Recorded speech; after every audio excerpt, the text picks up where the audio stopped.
Μένουμε στο θέμα. Καλησπερίζουμε τώρα στο τηλέφωνο τον πρόεδρο των ξενοδόχων Χαλκιδικής, τον κύριο Γρηγόρη Τάσιο. Καλησπέρα, κύριε Τάσιο. Καλησπέρα στους τηλεθεατές. Ευχαριστούμε για την πρόσκληση. Λοιπόν, πώς πήγε η κίνηση φέτος το καλοκαίρι στη Χαλκιδική? Έχουμε πια Οκτώβριο. Λογικά έχει ολοκληρωθεί η καλοκαιρινή σεζόν για τη Χαλκιδική. Σωστά το λέτε, με τα τελευταία ξενοδοχεία να έχουν κλείσει με το τριήμερο που μας πέρασε. Οι νυχτερεύσεις αυξημένες κατά 10% και ο τζίρος γύρω στο 5 με 7%. Είμαστε ευχαριστημένοι.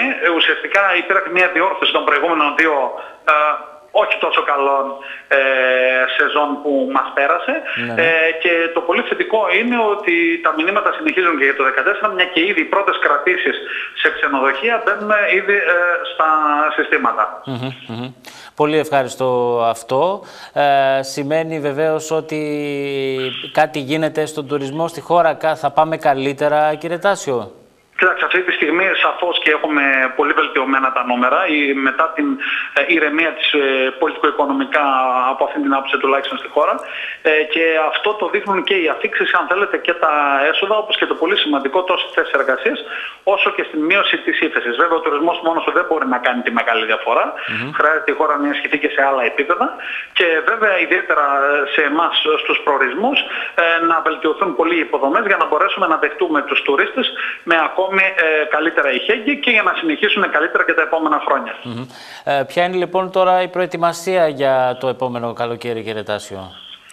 Εμείς με τον Οργανισμό Τουριστικής Προβολής, το οποίο είναι μια σύμπραξη δημόσιου και ιδιωτικού τομέα, 3 χρόνια διοίκησης από την Ένωση Ξενοδοχείων Χαλκιδικής, ήδη έχουμε το πλάνο για το 2014, που σημαίνει συμμετοχή σε 7 εκθέσεις, στα Βαλκάνια με αυτόνομη παρουσία στις άλλες μέσω του ΕΟΤ, σημαίνει 2 ξεχωριστά sales trip σε χώρες σαν την Ουτρέχτη, για παράδειγμα, μια και η πτήση της Τρανσάβια ξεκινάει για φέτος για 6 μήνες και αυτό είναι πολύ σημαντικό. Ανοίγει η Ολλανδική αγορά. Ήδη ένα μεγάλο γραφείο, η Σάντιο, που φέρνει το 50% των Ολλανδών στην Ελλάδα, έχει υπογράψει συμβόλαια για το 2014 με 10 ξενοδοχεία στη Χαλκιδική. Αύριο υπογράφονται συμβόλαια και με μεγάλο γαλλικό τουριστικό γραφείο, το οποίο ξεκινώντας από την Πιερία αρχίζει και απλώνει το πρόγραμμά της και προς τη Χαλκιδική, έχοντας μαζί μας την ανάκαμψη της γερμανικής αγοράς και επίσης βέβαια τη ρωσική και την ουκρανική αγορά, που τα νούμερα θα έλεγα καλπάζουν, μια και ένα αρκετά μεγάλο ποσοστό από το αεροδρόμιο Μακεδονία και από τις αφίξεις κατευθύνεται προς τη Χαλκιδική.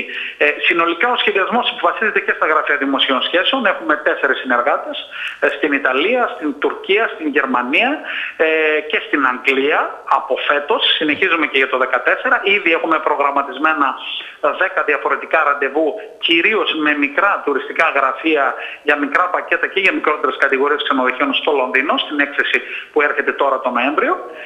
Και βέβαια ο οργανισμός προχωράει και στο διαδίκτυο. Μετά το site το visithalkidiki.gr είμαστε τώρα στην αναμόρφωση γενικά του σχεδιασμού και για να μπουν και οι γλώσσες οι καινούργιες. Υπολογίζουμε στην αρχή 3 για να τις κάνουμε 7, έτσι ώστε οι βασικοί μας πελάτες, οι βασικές εθνικότητες να μπορούν να έχουν απευθείας την πληροφορία στην ξένη γλώσσα που θέλουν. Και βέβαια σταθερά σε μια πορεία, σε συνδυασμό βέβαια και με τον ΕΟΤ σε κάποιες περιπτώσεις, αλλά αν θέλετε γενικά σε ένα σχεδιασμό που προσπαθεί ας πούμε να γίνει τώρα και από την περιφέρεια. Μάλιστα. Να έρθουμε λοιπόν σε αυτό το σχεδιασμό τώρα της περιφέρειας. Πώς κρίνετε εσείς αυτό το φυλάδιο, αυτό που είδαμε, την τουριστική προβολή της περιφέρειας? Έχουμε μια εβδομάδα η οποία θα έλεγα ήταν αρκετά δυναμική από άποψη κάποιων άλλων προορισμών της περιφέρειας, κάποιων άλλων ενωτήτων, τόσο από την Πιερία στις διαμαρτυρίες της όσο και από τις Σέρρες. Θα έλεγα ότι η κριτική κάποια στιγμή ήταν αρκετά σκληρή. Ουσιαστικά όμως αυτό που μπορώ να πω και για το έντυπο και γενικά για την προσπάθεια είναι το εξής. Μέχρι στιγμής η Περιφέρεια Κεντρικής Μακεδονίας δεν έχει κάνει καμιά απολύτως προσπάθεια. Ξεκίνησε με ένα πρόγραμμα του ΕΣΠΑ το οποίο με 1000 μύρια προβλήματα προχωράει. Να καταλάβετε ότι ο σχεδιασμός του προγράμματος αυτού δεν είχε διαδίκτυο. Είχε μόνο συμμετοχή σε εκθέσεις, fan trip και κάποια άλλα έντυπα. Δεν είχε δηλαδή καθόλου διαδίκτυο. Για να καταλάβετε πόσο ήταν οργανωμένο το 2010 που κατατέθηκε η πρόταση. Μπήκαμε σε μια διαδικασία να γίνουν κάποια έντυπα υπό την ευθύνη των περιφερειακών ενωτήτων, Τουλάχιστον αυτό γνωρίζω εγώ όσον αφορά την επιτροπή που ασχολήθηκε με τα έντυπα αυτά. Σαφέστατα όμως σε μια περιοχή και σε μια περιφέρεια που, μην νομίζετε, σε πολλά μέρη του εξωτερικού δεν μας γνωρίζουν καν. Όχι μόνο την Ευτιερία, ούτε τη Χαλκιδική, αλλά ούτε και δυστυχώς και την πόλη της Θεσσαλονίκης. Έτσι ένας πόλος ανάπτυξης για να μπορέσει να φτιάξει το προϊόν χρειάζεται τα δυνατά brand name. Τα δυνατά brand name αυτή τη στιγμή σε μια περιφέρεια σαν την Κεντρική Μακεδονία είναι η πόλη της Θεσσαλονίκης, αεροδρόμιο, 1 εκατομμύριο κάτοικοι, μεγάλη ιστορία, γαστρονομία κλπ. City break συνέδρια. Καλός ή κακός, η Χαλκιδική έχει το όνομά της, το λέει η αγορά, δεν χρειάζεται να το λέμε εμείς. Έχει ένα όνομα το οποίο είναι ως ένα σημείο καθιερωμένο στην αγορά. Χρειάζεται πάρα πολλή δουλειά για να ανέβει κι άλλο φυσικά. Και από εκεί και πέρα έρχονται και οι υπόλοιπες ενότητες, ο καθένας με το προϊόν του. Για μένα το βασικότερο απ' όλα είναι ότι για να βγει αυτό και να αναγνωριστεί στο εξωτερικό χρειάζεται πάρα πολύς χρόνος, πάρα πολλή δουλειά από όλους, και αν δεν είμαστε ενωμένοι δεν πρόκειται να γίνει τίποτα. Και αυτό πρέπει να το καταλάβουμε και μέσα στις ενότητες. Μην νομίζετε εμείς ότι δεν μαλώνουμε μεταξύ μας στη Χαλκιδική. Σαφέστατα και με τον πρόεδρο του Μελτηρίου, τον κύριο Γκυλή, έχουμε έρθει σε ρήξεις και με τα ενοικιαζόμενα και μεταξύ μας κάποιες φορές κάποιες αποφάσεις μας. Το αποτέλεσμα όμως του οργανισμού και του δελτίου τύπου που υποθέτω ότι έχει έρθει στα χέρια σας, βλέπετε ποιες είναι οι διαφορές με αντίστοιχα με άλλους προορισμούς. Αν θέλετε και με την Πιέρια, που έχουμε κάνει μεγάλη προσπάθεια και με τους ξενοδόχους εκεί, να βρεθούμε κάποια στιγμή, να τα πούμε. Από όσο γνωρίζω, η κυρία Λίνα έκανε εδώ και ένα χρόνο κάποιες προσπάθειες να υπάρχει μια συνένωση, να βρεθεί ένας τρόπος συνεννόησης. Αλλά να ξέρετε ότι άμα δεν μαζευτούν λεφτά και δεν μπει ένας στρατηγικός σχεδιασμός για τον νομό, δεν πρόκειται ποτέ να πάει κάτι καλύτερα, και ας είναι και η περιφέρεια μπροστά και ας είναι και όποιος άλλος θέλει. Επίσης, να σας πω και να γνωρίζουμε ότι την Πιερία αυτή τη στιγμή την ξέρουν σαν Ολύμπησε Ριβιέρα. Ολυμπιακή Ριβιέρα. Ενώ έπρεπε ο Όλυμπος να είναι το νούμερο 1 εδώ και πόσα χρόνια. Ποιος ασχολήθηκε με αυτό? Κανένας. Συνεπώς, για να το κλείσω, πρέπει να δούμε τα λάθη, πρέπει να τα διορθώσουμε.